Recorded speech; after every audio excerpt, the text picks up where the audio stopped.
qu'eux ils reçoivent. Il y a combien d'âmes là-bas ce matin? Il y a combien de personnes rassemblées là-bas ce matin? Est-ce le rassemblement qui fait que la vie éternelle est reçue? Ça n'a rien à voir avec ça. Est-ce le fait qu'ils sont assis en ce moment dans des chaises en mousse, des chaises bien meublées, des salles climatisées, qui fait qu'ils sont en train de recevoir la vie éternelle? Ça n'a rien à voir avec ça. C'est parce que c'est sur base de la foi. C'est parce que nous devons croire. Alléluia. Le même ange a visité deux personnes. L'ange messager de Dieu qui s'appelle Gabriel. Il est d'abord parti chez une vierge. Et à l'époque de Marie, Marie n'était pas la seule vierge, mais c'était simplement l'une des vierges qui avait trouvé grâce aux yeux de Dieu. Amen, amen. Et nous constatons que l'histoire de Marie, c'est une histoire où dans la Bible, nous n'en avons jamais vu d'avoir un exemple de ce genre auparavant. Alléluia. Mais quand l'ange vient lui la visiter, quand Dieu parle, elle croit sur le champ. Alléluia. Mais toi, tu es en train de te parler ce matin. Tu crois que Dieu viendra te parler comme Marie? Il parle sur plusieurs formes. Il est en train de te parler ce matin. Et Dieu est en train de dire Amen. Mais au sorti d'ici, que vas-tu faire de cet Amen? Au sorti d'ici, que vas-tu faire de cet Amen? Je répète, au sorti d'ici. Est-ce que cet Amen peut continuer à brûler au fond de ton cœur? Ou bien ça va disparaître? Le même ange part visiter un prédicateur. Branham dit c'était un vieux prêtre rétrograde. Parce que douter de la parole de Dieu, il n'y a qu'un rétrograde. Alléluia. On ne peut pas être un élu et douter de Dieu. C'est impossible. Amen, amen, amen. C'est pourquoi c'est l'œuvre du Saint-Esprit orienté vers l'œuvre missionnaire. Ce n'est pas n'importe qui peut la croire. Ce sont les gens qui sont prédestinés. Le message de Branham, ce n'est pas n'importe qui peut la vivre. C'est pourquoi ne forcez pas, frère. Arrêtez même de prier pour ces gens-là. On a déjà fait la délivrance pour une seule personne 6 fois. Vous croyez qu'il faut quoi? Même Jésus descend, elle ne peut pas vivre la parole de Dieu. Il ne peut pas servir Dieu. Laissez-les. Alléluia. Amen, amen, amen. Dieu a déjà fait son travail. Alléluia. Personne, aucun évangile sur terre n'a pu changer Judas. Même l'évangile de Jésus lui-même n'a pas transformé Judas. Mais il était dans l'église de Jésus.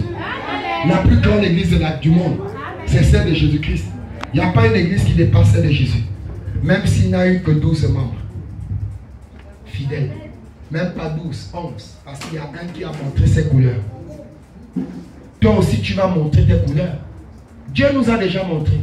Toi, tu crois que tu peux rentrer dans cette église et jouer, et Dieu ne me montre pas. Papa Didier est trop large. Tu sauras la largeur là cette fois-ci. Tu sauras très bien cela. Frère, ce ministère, n'essayez pas de venir danser. Je dis, ne tentez pas de venir jouer. Satan va Dieu va vous vomir.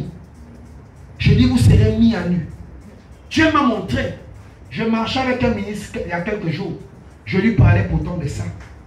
Quand je parlais en parabole. Je ne sais pas s'il avait saisi tout ce que je lui disais. Je ne peux pas être surpris.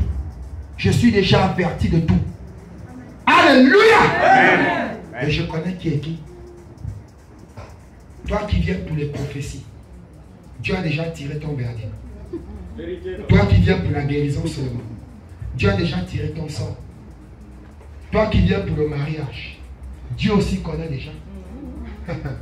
Toi qui viens pour les bénédictions, Dieu connaît. Dans le bateau, qu'est-ce qu'ils amassaient d'après vous? Vous croyez que ce sont des crânes humains? Leur bateau était rempli de pierres précieuses de mer, de diamants, d'or, des choses qui sont amassées au cours de leurs différentes conquêtes. Mais personne n'avait la vie éternelle, à l'exception du jeune homme.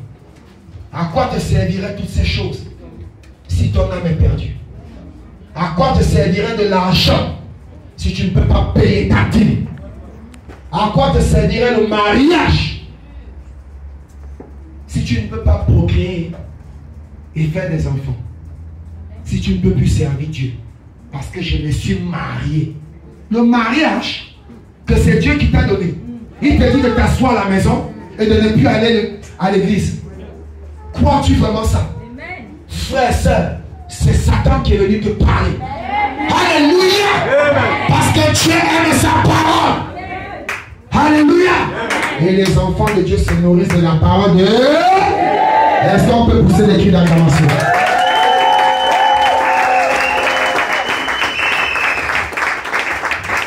À quoi va te servir cet homme s'il ne peut pas t'honorer? À quoi va te servir le lit si le lit est souillé par la prostitution, la fornication tout le temps? À quoi te sert ton corps, jeune fille, jeune sœur? À quoi te sert ton corps si tu ne peux même pas honorer ça?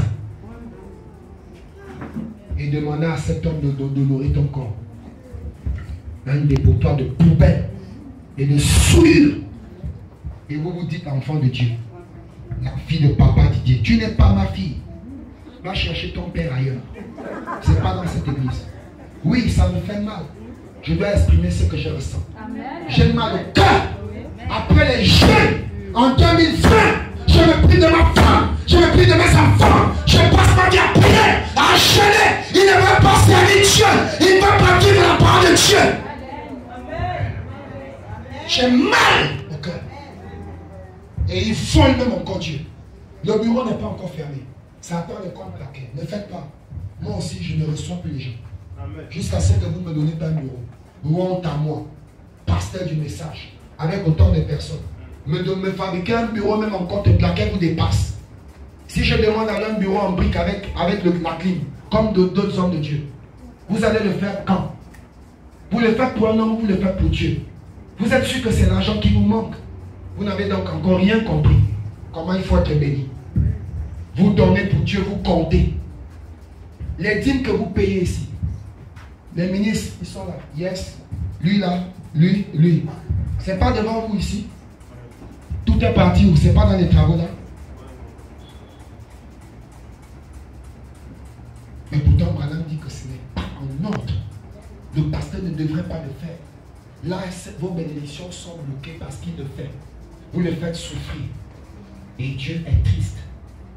Et s'il est triste, mais pourtant, il y a l'autre qui a fait, un ministre qui a fait une vision. C'était quelque part où? C'était ici. Là au centre, exact, là. Tout un cercle. Les offices ont prié. Le prophète était au milieu avec un cadeau. Le premier culte de ce jour, il se manifeste à la veille. Est-ce que vous pouvez être un peu spirituel pour comprendre ce que Dieu veut faire pour cette église? Je dis, est-ce que vous êtes là? Je commence par les administrateurs jusqu'au fond de la salle. Est-ce qu'au travers de cette vision, quelqu'un peut ouvrir un peu ses oreilles, son entendement spirituel ce matin pour comprendre ce que Dieu est venu avertir qu'il veut faire? Il avait un présent en main. Un présent. On l'avait entouré. Dieu doit courir derrière vous. Dieu doit courir derrière vous. Le pasteur vient soulever les sables des cieux. Le pasteur scie les planches. Et il est en plein jeûne. Il doit vous imposer les mains. Il prend la dîme, il fait les travaux de l'église. Et vous êtes quand même content. Honte à vous. J'ai écouté les échos du pasteur Paul. Il me dit comment ses enfants prennent soin de lui. Depuis Abidjan. C'est pas qu'on parle, même sur les réseaux sociaux, je vois. Vous voyez, n'est-ce pas? Vous attendez quoi pour le faire? Ceux qui étaient sur le 31, est-ce qu'ils ont écouté une parole que le pasteur Paul a annoncée? Qu'est-ce qu'il avait dit? Si quelqu'un a ouvert des grandement des oreilles, il y a une phrase, dans tout ce qu'il disait, il y a une phrase à un moment qu'il a dit. Est-ce que quelqu'un avait saisi? Il a dit, qu'est-ce qu'il avait dit? Sœur Elsie, faites vite, je suis en train de prêcher. Bon.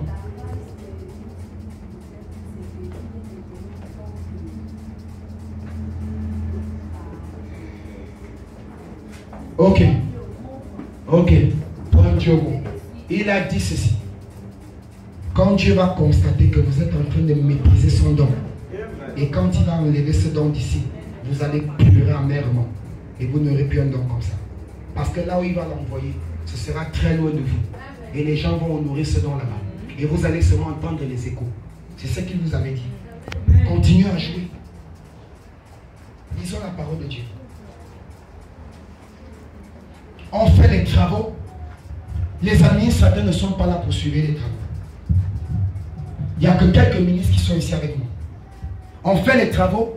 Aucune sœur de l'église, aucune maman ne daigne préparer pendant 3 semaines de travail pour venir déposer à manger à vos frères qui travaillent ici. Mais vous n'êtes pas humains, vous. Vous n'êtes pas des chrétiens. Oh Jésus. Je n'ai jamais vu ça. Même à la démo, je n'ai jamais vu ça, mon Dieu. Je n'ai jamais vu ça de ma vie. Avec autant de sœurs, avec autant de mamans. Préparer une mamie, chaque jour on avait travail ici.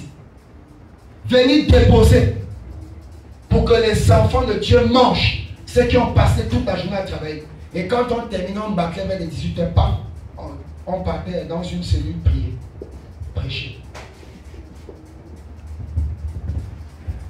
Lisons. Il n'y a plus rien à y ajouter. Il n'y a plus rien à y ajouter. Ni rien à en retrancher. Oui, frère. La Bible dit, celui qui retranche une seule part de la parole. Toi que quand on prêche, tu écoutes tout. Mais tu prends ce qui t'arrange. Ce qui ne t'arrange pas parce que tu sens que c'est en train de condamner ta vie. Je ne prêche pas contre toi ou quelqu'un. Je prêche la parole de Dieu. Branham dit que ça ira trouver la semence. Amen. Et la semence doit reconnaître cette part. J'ai quel problème avec quelqu'un ici?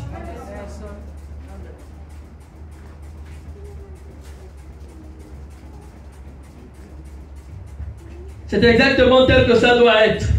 Si tu prends ce qui t'arrange, comme l'autre côté est en train de condamner peut-être une situation dans laquelle tu vis, tu rejettes. Tu insistes même, Dieu vient te parler même par les visions. Tu fais tout pour rejeter. À l'église, Dieu insiste à parler par la prédication. Tu rejettes. Qu'attends-tu alors? Si tu rejettes, c'est que tu doutes de ce que Dieu te dit. Alléluia. Amen. Je ne permets pas à la femme d'enseigner. Tu doutes de ça? Qui a écrit ça? C'est le Saint-Esprit. Alléluia. Amen. La femme doit s'habiller décemment, avec pudeur et modestie. Qui a écrit? C'est le pasteur Didier. C'est le Saint-Esprit. Amen, amen. Amen. Alléluia. Job 6, 22.